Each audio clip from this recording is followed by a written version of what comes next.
Hi Virgo! Kamusta? Welcome back to Pinay Angel Tarot. This is your December kapalaran para sa mga Virgo general love reading. Tingnan natin ang energies connected sa'yo sa love life mo. Kamusta kayo guys? Comment present para alam kung nanonood kayo. Tingnan natin. Anong energies na connected kay Virgo at sa person niya? Person mo. Okay, kuha tayo ng mga unang mensahe for Virgo. Maze. Even if you feel lost, there's always a way through the maze. Naguguluhan ka ngayon, medyo na-overwhelm ka, pero may paraan daw. Kaya medyo ikalma mo yung sarili mo. Value, focus on things of value. Okay. Kasi pinapahalagahan mo itong connection na to or itong taong to. Kaya medyo nahirapan ka ngayon. Recognition. The universe will help you recognize signs and miracles. So, binibigyan ka ng mga signs. Ginagabayan ka. So, obserbahan mo kung anong sinasabi ni universe, ano bang dapat mong gawin ngayon. 3. The 3. Tell the 3 what you really think. So, you want to talk, gusto mo mag-usap kayo, pero yung taong kakonect mo dito ay very stable So, nahirapan kang kumonect. Allure, consider this situation carefully. Okay, may attraction, pag-isipan mo doon na mabuti yan. One more, we have acceleration, speed up, and chase the results you want. Merong mabilis na energy. Posible yan pag-uusap or something na mangyayari. Teka lang. Gusto pang lumabas nitong card na to. Uy, Cupid! Love is in the air when Cupid is around. Ayun naman pala yung may love dito. Merong waterfalls pala. Nag-overflow yung tubig, which is emotions yan. Dumadaloy lang ng dumadaloy yung emotions. Okay. Ano pang mga love energies ang connected dito for Virgo? Sparks. Keep the sparks flying. Surprise each other with gestures of love. Ayan, attraction ulit yung nakikita ko. Something exciting. Gift. Love's greatest gift is the ability to truly understand one another. So, gift itong connection na to. Naunawaan yung isa't isa. Unseen love can be blind. Ensure you're not overlooking red flags. May mga red flags, pero mag-ingat din ha. Huwag sobrang i-overthink. Kailangan rational ka pa rin. Minsan kasi, nami-misinterpret yung mga bagay-bagay. Someone is wearing a mask. Baggage, emotional baggage can weigh down relationships. Unpack it. Hindi daw healthy yung nag-iipon ng galit or ng emosyon na hindi maganda. Kailangan i-release mo yan at i-surrender mo yan kay God. Long distance, love knows no distance. It transcends time and space. It doesn't matter kung magkasama ba kayo o hindi, kasi love transcends time and space. Okay, hindi nagmamatter yung distance. So, tingnan natin yung sa tarot. Tingnan ko lang to guys. Ang overall energy from the bottom of the deck. Oh, Knight of Swords. Meron talaga mabilis na pangyayari. Baka magkikita kayo, mag-uusap kayo. You may be dealing with Gemini or anyone na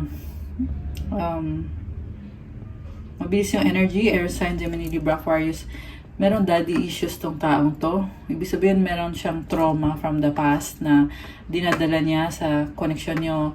So, kung paano siya makipag-deal, medyo masakit magsalita. Pero, may hugot kasi siya na hindi din aware tong person na to na may dahilan kung bakit ganyan yung ugali niya or ganyan yung pinapakita niya sa'yo. Sobrang fiery and passionate na energy yung nakikita ko. Ingat ka lang kasi may manluloko energy dito. 7 of Swords. Sarili lang niya iniisip niya Okay. Sarili niya iniisip niya. Ace of Wands. Gusto ka naman niya, kaso lang very selfish. Ace of Swords. Oh, dalawang aces. Gusto niya ng breakthrough. Parang babasagin niya yung katahimikan niya. Babasagin pala. Babasagin. Oh, yun. Babasagin niya yung katahimikan niya kasi gusto ka niya. Obsessed sa'yo to. Addicted sa'yo. Gusto niya talagang magkaroon ng reconciliation, pero mukhang ikaw naman ay umakayaw. Or hindi ka masaya sa mga ginawa nitong taong to. So, you have here, energy ng person mo, King of Wands, Three of Cups, Knight of Cups, Nine of Swords, and the Eight of Pentacles. Ikaw naman ay Five of Swords, the Hangman, Seven of Wands, the World card, and the King of Pentacles. Yung person mo ay gustong bumalik sa'yo. Okay. Alam mo, sa totoo lang yung nakita ko dito is marami siyang kadil na ibang tao. Maraming kalandian. At inuuna lang niya yung sarili niya. Samantala ikaw naman, focus ka sa creativity mo. You are a very creative person. Marami ka ding mga connection dito na nagmamahal sa'yo. Pero masyado mo yung pinoproblema yung work mo, trabaho mo.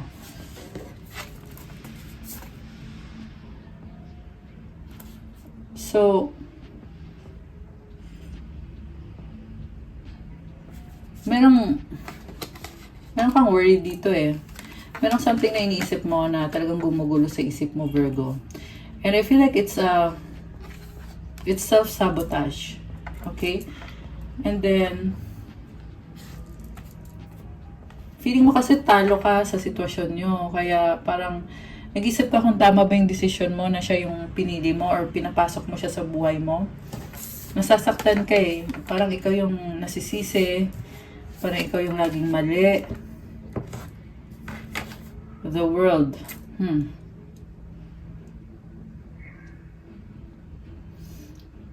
Gusto mong baguhin yung sarili mo at improve yung sarili mo at kaya mo naman. Yung nga lang, yung struggle mo dito is feeling mo ay mag-isa ka. Pero, ang success ay andito sa dulo, King of Pentacles. Lalo sa finances and stability mo. Pero when it comes to love, dun ka, parang hindi ko nakikita yung emosyon dito eh. The reason kung bakit walang emosyon ay dahil masyado kang nakafocus sa kung ano yung mga goal mo, gusto mo mangyari sa buhay mo. Hindi mo na napapansin yung about sa love aspect. More on, para kayong nagko-compete sa isa't isa. So, nagko-compete. Kaka-compete mo, akala mo mahal niyo yung isa't isa, pero sa totoo lang, nagko-compete ka lang sa kanya. And, siya ba? Nagko-compete ba siya sa'yo? Parang hindi siya nagko-compete sa'yo eh.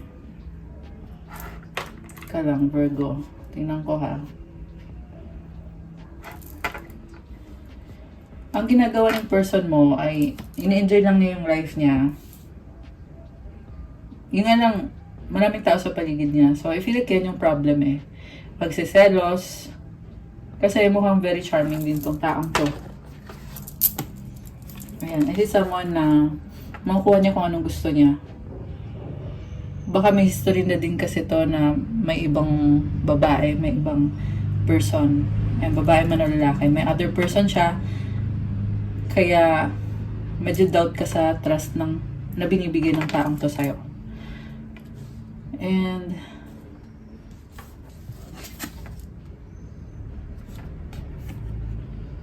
sabi dito, kailangan ka niya eh. Kailangan ka niya at hindi siya papayag na masira yung relationship niyo kasi katuwang ka niya. So, kung ano yung success niya, ka-share ka niya. Ayaw niyang mawala ka.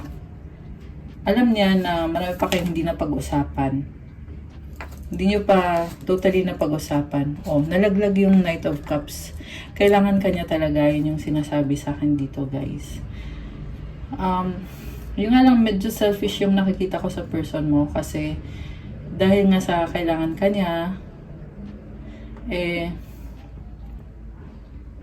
Pero yung attention na binibigay niya sa'yo, andyan naman, may attention naman siya sa'yo. Kaso lang, may attention din siya binibigay sa iba. So, parang nagko-compete katuloy sa mga ibang tao sa paligid niya, which is, ang hirap naman nun para sa'yo, unfair. Sobrang unfair. Meron siyang kakonect dito na parang gustong-gusto siya, nilalabwam siya, or parang ino-offeran siya ng kung ano-ano para makuha yung loob niya. May nakita ko nagiinuman, baka yung person mo ay mahilig magbarkada, kaya yun yung problem dito, guys. So, anong susunod para kay Virgo at sa taong to? Nakita ko din dito, Virgo, sanay ka mag-isa, kaya naiinis ka kung bakit mo pinapasok sa buhay mo yung taong yan. Pero,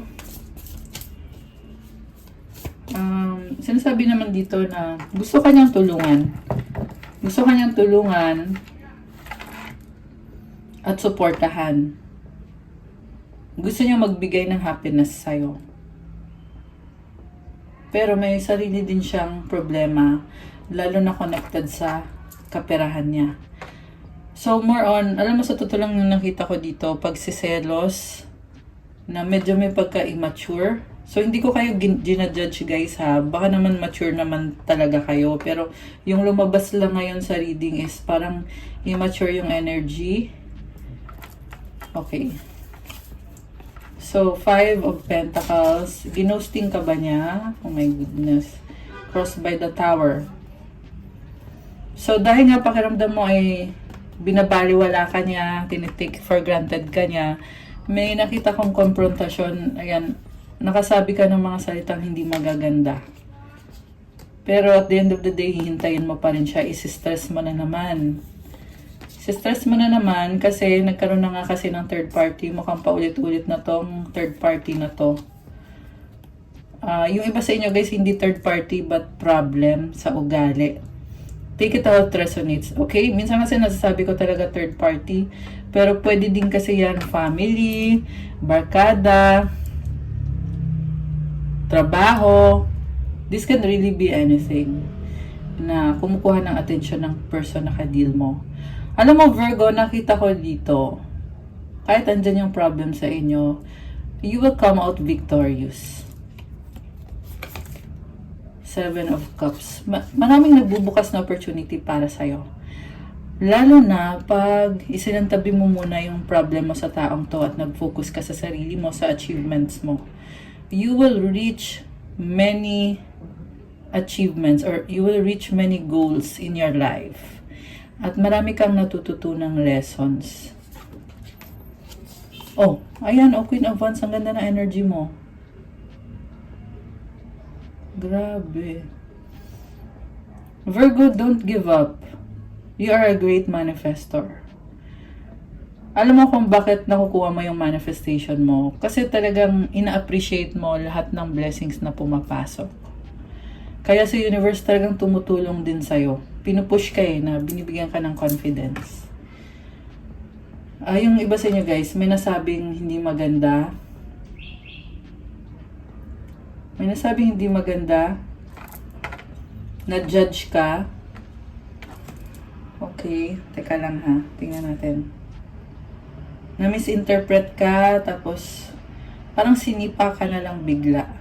Alam mo yon, meron pag-aaway na nakikita ko eh. Na-judge ka at nasaktan ka nga eh.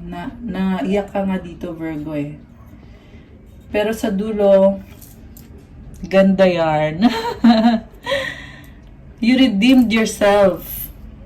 Alam mo kung paano mo na-redeem yung sarili mo? Just by being yourself, not relying so much on other people. Alam mo, marami din namang nagmamahal sa'yo na iba. Hindi necessarily itong specific person na to. Yan ang pinapasabi ng angels mo.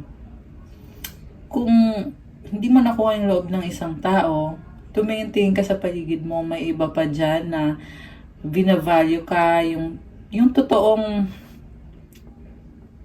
value mo ay na-appreciate, Virgo. And sa ngayon, ang masasabi ko lang is congratulations kasi you shed off old skin. ibang tao ka ngayon at you improve yourself, you fix yourself, you are even better. Mas marami pang hahanga sa'yo. Hindi mo na kailangan manahimik. Sa past kasi, nanahimik ka dito eh. Nahiya ka eh. Nahiya ka sa inisip ng mga tao, sasabihin ng tao. Pero ngayon, hindi ka na nananahimik. Pinapakita mo na yung totoong ikaw, nagpapakatotoo ka na, nagpapaka-Virgo ka na. Oh, wow. So, 6 of Pentacles. Matulungin ka, no? Alam mo, na-appreciate yan. So, 6 of Pentacles, 5 of Cups, Wheel of Fortune, and the Lovers. Alam mo yung tulong na binibigay mo sa kapwa mo, binabalik ni Universe sa'yo. At binibless ka ni Universe. Because you do it with purity. And also guys, may nakita ko dito na hindi ka pinansin, dinedma ka nitong taong to. Pero umiikot yung gulong. And actually, nasabi ko na to kanina pero lumabas ulit. You are being vindicated. Sinasabi ni Universe sa'yo, oh, Virgo, panalo ka. Panalo ka sa laban na to, Virgo. Tama, nakakaiyak dyan. Ayun. Dito yung the lover sa dulo eh. So, this is something na si Universe yung nagbigay sa'yo nito. Ace of Pentacles, you can start a new beginning. You are stable, you are leveling up. Page of Pentacles, hindi mo kailangan madaliin, slowly but surely. Queen of Swords, and this time you have learned your lessons. Nangyari to for a reason. May leksyon para sa'yo, huwag kang manghinayang. Kung nag-workout man, kung hindi man nag-workout, huwag kang manghinayang, Virgo. Ace of Wands. Wow, dalawang ace oh. New beginnings. Oh my gosh, ang daming ace. Kanina may ano din ah. May Ace of Swords din. So, Virgo, you are learning, leveling up. Marami ka pang pagdadaanan. Yan ang sinasabi dito. So, i-ready mo yung sarili mo.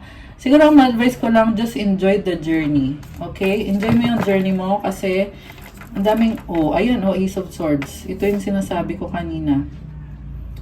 Focus ka sa happiness mo. Kung anong nagpapasaya sa'yo, 9 of Cups. Justice. You are strong. Star. Oh my gosh! Wish granted! Virgo, marami ka pang maa-unlock na powers mo, good energies. Comment, claim, wish granted. You are healing yourself. You are manifesting and granting your own wishes. And you may be in the spotlight. Kasi Star is also someone na maraming nakakakita sa'yo na talagang gandang-ganda sa'yo, hangang-hanga. And Justice, ito ka oh, you are someone who speak your truth na alam ng iba na reliable si Virgo. Tunay yung sinasabi mo. Wow guys, I am so amazed. Oh, 10 of Cups, ultimate happiness. Alam mo, may nakita ko dito na merong award. So, congrats ha. Merong Virgo dyan na may success sa career ninyo, ganun din sa family, sa circle of friends. May award ka. 10 of Cups, ultimate happiness. Pinaghirapan mo to, 7 of Pentacles. Grabe. Nire-review mo eh. Ano na ba to? Ano na bang nangyari dito sa pinaghirapan ko? And surprise! May nanalo na. Nakikita mo din naman ngayon sa sarili mo na mas nagiging okay ka ngayon. There is victory. 6 of Wands energy. Pumapalakpak yung mga tao sa'yo. You are very fiery and passionate this time, Virgo. So, mag-thank you ka. Okay? Yung iba sa inyo, guys, tingnan mo oh, nakasimangot. You need to be thankful. Judgment. Marami ka pang gustong ma-reach, pero at this point, lumevel up ka na. Kaya this is something big already, something to be grateful for. Mag-thank you ka. Bagong tao ka na dito. Page of Wands, the Strength card. You have inner strength. The Devil. Alam mo, may mga challenges along the way. So you need to cleanse and purify yourself. Okay? The Empress. The High Priestess, you have good energy all around you, Virgo. And yung burden mo, surrender mo kay God. Ipagdasal mo. Okay? You have so many blessings. You have happiness. You are highly intuitive. Creator ka eh.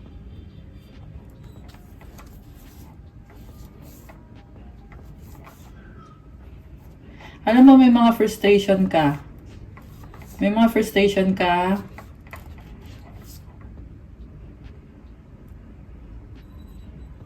Pero kaya mo namang ayusin.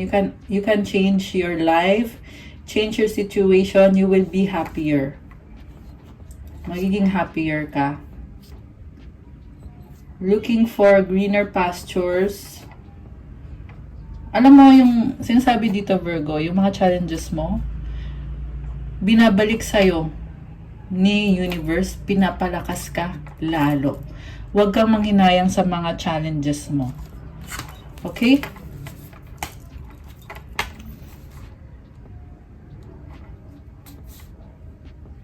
Ayan oh, daming blessings sa kaperahan. So, mag-comment kayo dyan. Claim blessings from the universe. Comment nyo dyan, guys. 909 angel numbers. Slowly but surely, alam mo, may nakita ko dito na reconciliation na hinihintay mong mangyari. Happiness mo to eh. Queen of Cups. Challenging, pero kayang-kaya mo to, Virgo. Don't limit yourself. Kasi you are ready. You're a manifestor. Ace of Cups. The Hierophant. Ang taas ng standards mo.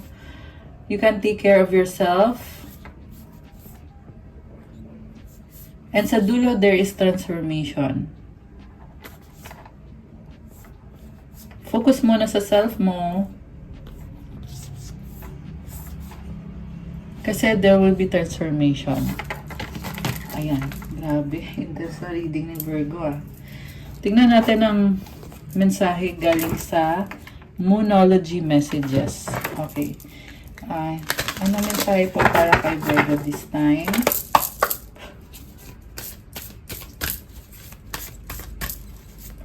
From Virgo's angels. Okay. We have full moon forgiveness. Oh my goodness. Wow. Grabe. Very powerful si Virgo. You have the full moon here. So guys, it symbolizes abundance. Medyo intense tong energy na to. Pero you are a creator. You have fertility around you. You can create the life that you want for yourself. Babasahin natin to sa libro. Yung isa naman ay Moonlit, Embrace Uncertainty. So, unahin natin yung full moon. Okay, so ito yun, no? Full moon forgiveness. You need to be more forgiving of someone, or maybe it's you that needs forgiveness. Either way, what you need to know when you draw this card is that whatever you want can come your way, but you have to move through forgiveness first. Resentment causes energetic blockages. Maybe you need to forgive a partner or parent, and once you do, you magically release something that is currently blocking your way forward. The full moon is perfect for emotional releases. As all your emotions rise to the surface, all the better for you to face up to them. Forgiving someone doesn't mean what happened is okay, but it does mean you're ready to move on. Explore these ideas in relation to whatever you're asking about, or take them as general guidance. The situation you're asking about will be healed for all once you've let go of rancor and bitterness.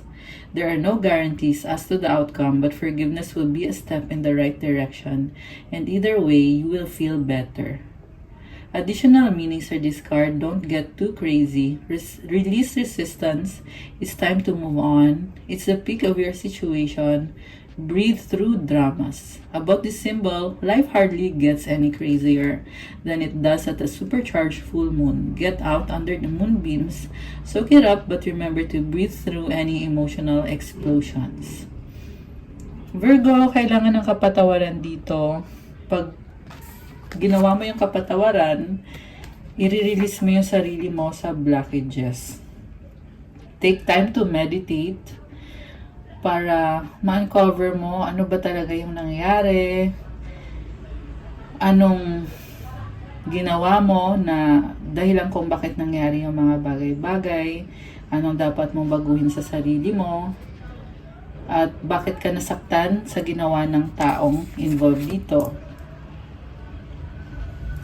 And then, after that, patawarin mo yung taong yon, patawarin mo yung sarili mo, bigyan mo ng appreciation yung sarili mo. You need to have positive affirmations to remind you of your worth and your value, Virgo. Pag ginawa mo tong forgiveness na to, magugulat ka sa magandang pagbabago na idudulot nito para sa'yo. So just hang in there, Virgo. You are in good hands. At